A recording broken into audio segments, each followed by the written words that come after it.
Hello and welcome to the Sensual Being podcast with myself, your host, Jolene Whiting. I have been a pole dance teacher for nearly 20 years. I'm also a yoga instructor, and my favourite pastimes are connecting to my own sensuality, connecting with the world, and connecting with animals as well. In this podcast, you'll find new and inventive ways of how you see yourself, connecting yourself with others, and also how you see and view the world around you. In today's episode, we are going to look at setting New Year's resolutions or just setting any goals at any point of the year and how to keep to them.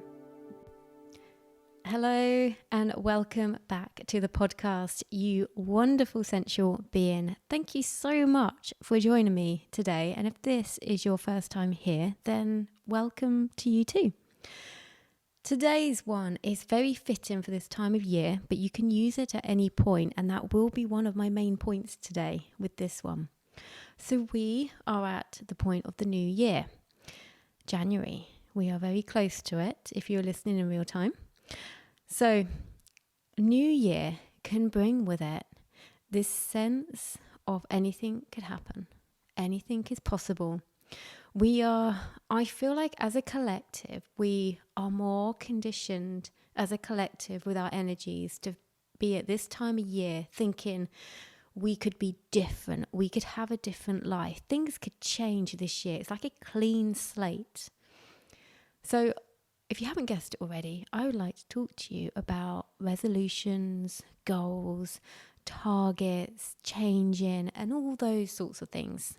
Because let's face it, it really is the time of year to actually embody these types of feelings. Now, whether they last or not, that's the interesting one. We are going to dive into that today as well. So, whilst I say there is definitely the energy around, like a collective energy. It's a bit like Christmas Day, Christmas Eve. There's like a magic in the air. People are like vibing higher. It's a bit like when you go on holiday.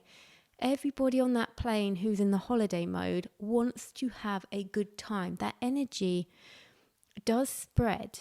Yeah, so this energy at this time of year for setting resolutions, thinking life could be different, having a clean slate, that's very potent at this time of year. But also, I don't want you to be blindsided purely by the clean slate in front of you. So often, I hear of people saying, I just can't wait to get this year over with. It's always bad. This year's bad. It doesn't matter. And I'll prove to you in a minute that it doesn't matter what happens in that year. So many, not everyone, but so many people, it's society. We are conditioned to look back at this year and be like, I just can't wait for it to be done. Now, admittedly, I know some people do go through the ringers sometimes, and you feel like that clean slate coming will help. And it does. So I'm very talking about a generalization now. For example, I remember back in 2013, I met my partner, and we've been together now for 10 years. But I remember him saying to me, and this is what I mean by the conditioning. I really hope he wasn't being serious. Now I say it out loud to you. So I remember him saying, I just can't wait to get this year done. It's been so awful. And I was like, whoa, hang on a minute. He was like, what? I said, we met this year. And I know you might be thinking, yeah, he didn't want to, but it's 10 years later. So I know that was like this sort of conditioning coming to the end of the year, wanting it to be over. And I remember him and his job, he would push quite a lot towards Christmas to meet targets at work. So I remember that being a thing, but I think that was the first time it really opened my eyes. I was thinking, hang on a minute, we do this a lot as a society. We banish that year that we are coming to the end of in order to start afresh in the new one. Even if good things happen that year, it's very hard to see sometimes all the good stuff that's happened. So I urge you, for one, definitely at this time of year, why don't you sit down and make a list of all the good things that have happened, all the unexpected things that have happened, or maybe some bad stuff has happened, but you've you've come out the other side and you've learned things from it or about yourself. So those are all definitely good things to do and to take away with you. And like I said at the start of this episode, all of this stuff you can do at any point. It does not have to be at New Year, but because of it being New Year, typically setting resolutions, it is a good one to talk about now.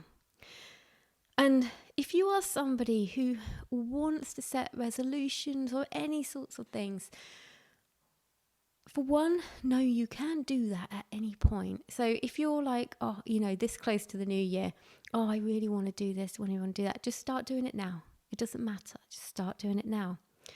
And I would like to see where your resolutions come from and what they're about. So do you want to change something about yourself, or are you looking to evolve yourself? Now, the reason I ask this is because I feel changing something about yourself, about your life, can come from a different place compared to evolving. For example, change can come from comparison. Are you comparing yourself? You might be unconsciously comparing yourself, which is a bit trickier to dive into. So I would urge you then to maybe journal on why you want the certain things that you're saying that you want.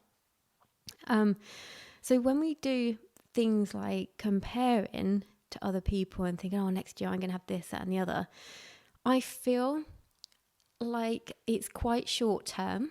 And you don't generally stick with it. So if you're like, I really want my body to be like that person, I'm going to start going to the gym, I'm going to start doing that.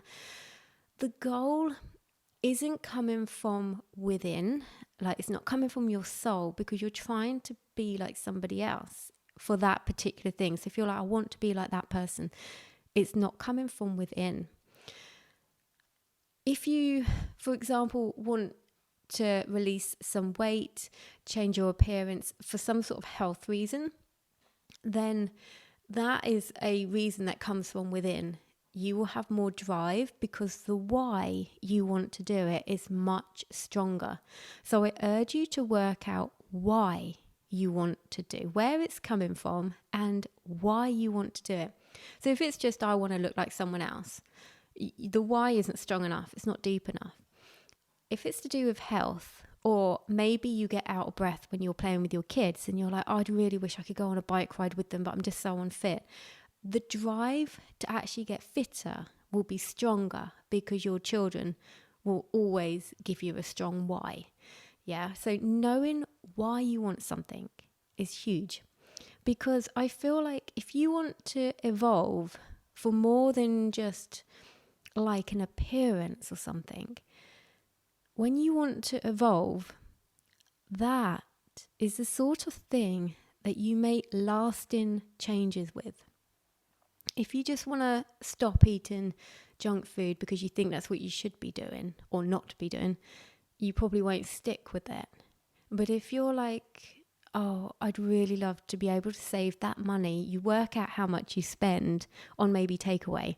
And then you think, my God, that's a lot of money. You'd be surprised. There's a lot of people who have a lot of takeaways.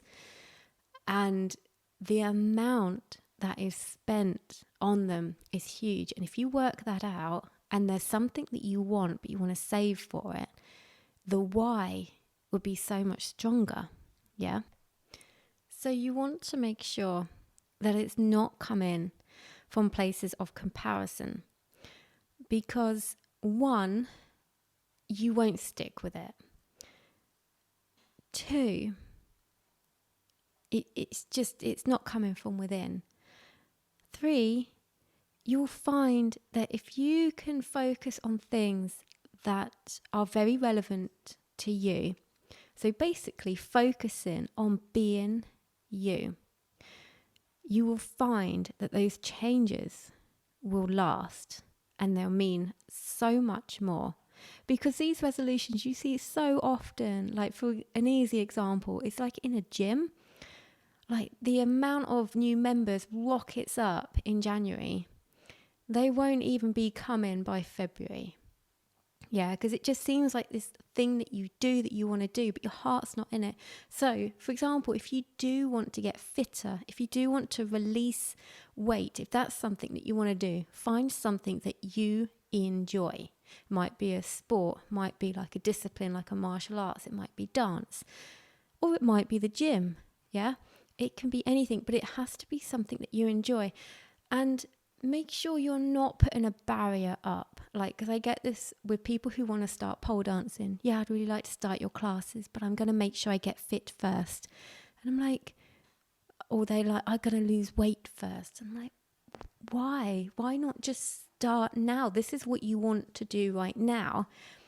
Therefore, unless there really is a prerequisite to something, you do not need to wait to start something, particularly when you're going in at beginner level.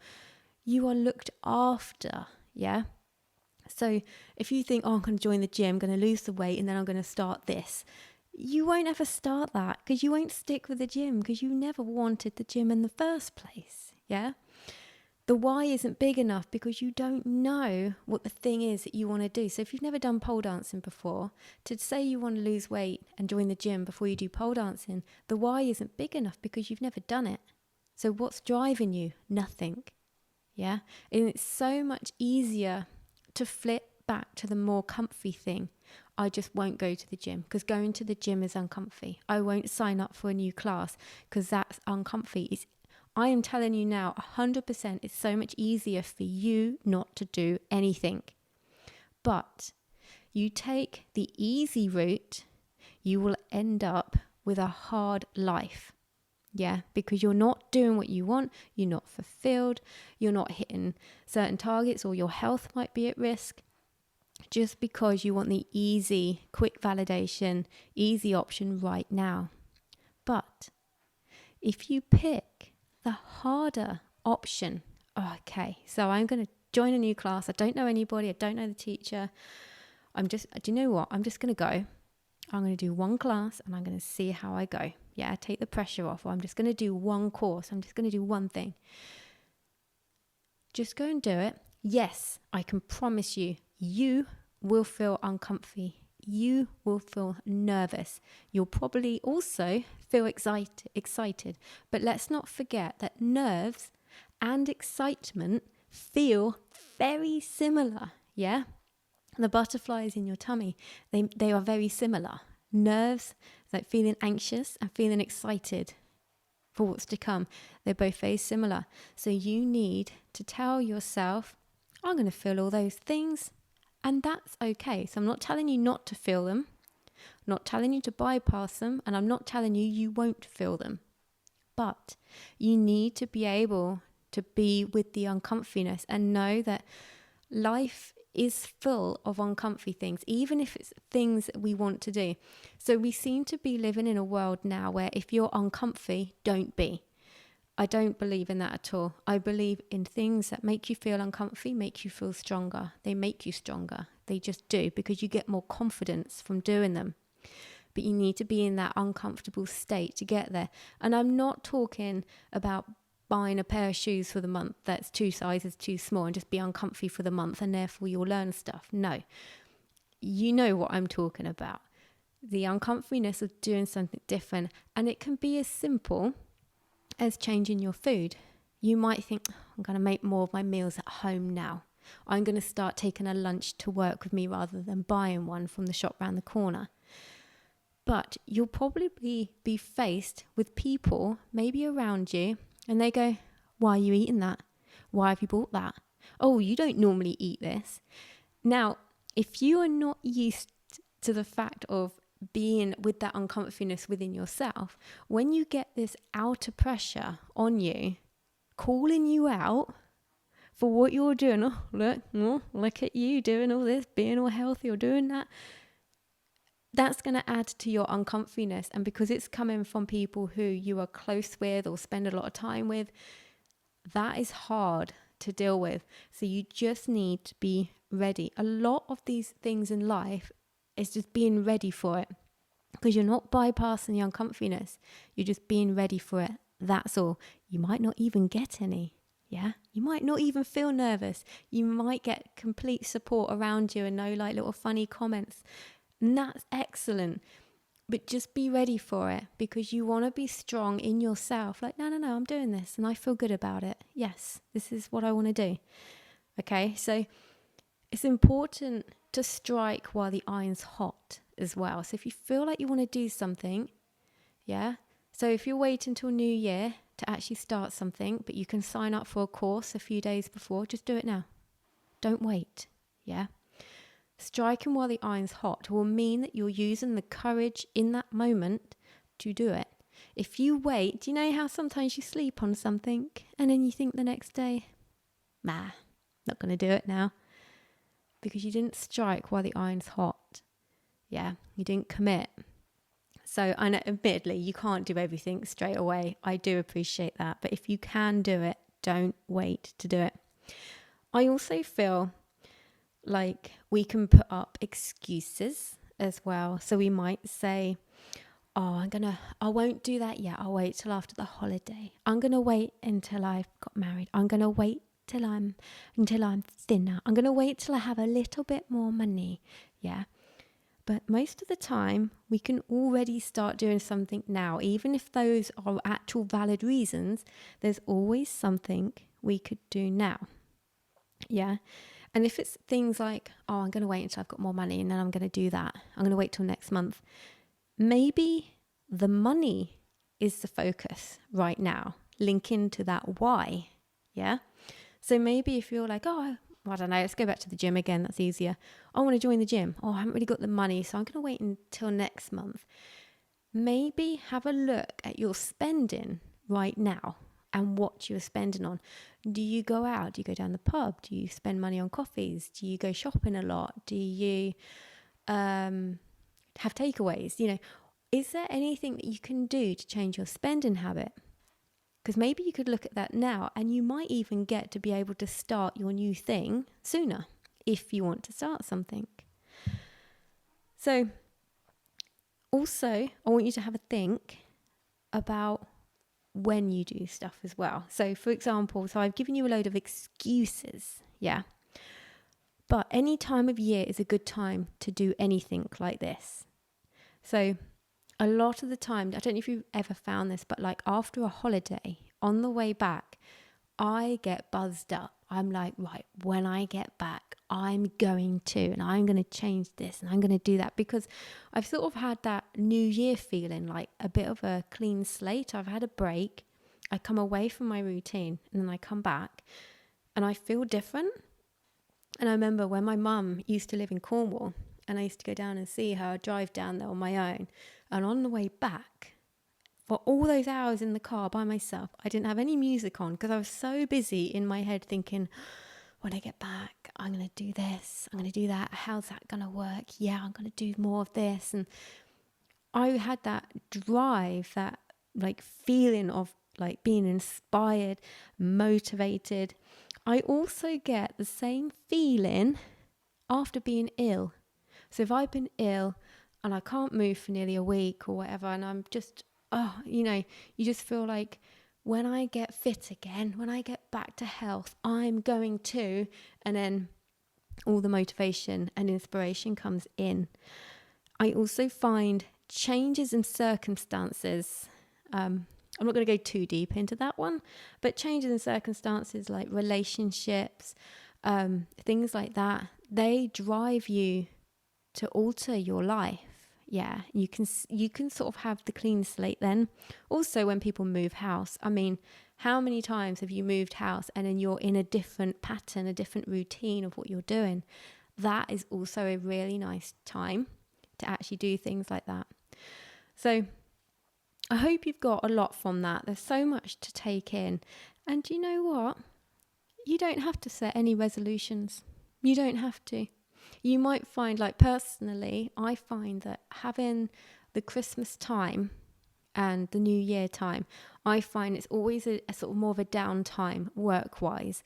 And so when I dial it back work-wise, I find I get quite enthusiastic about how I'm going to be next year. And I really enjoy that. I really enjoy that feeling.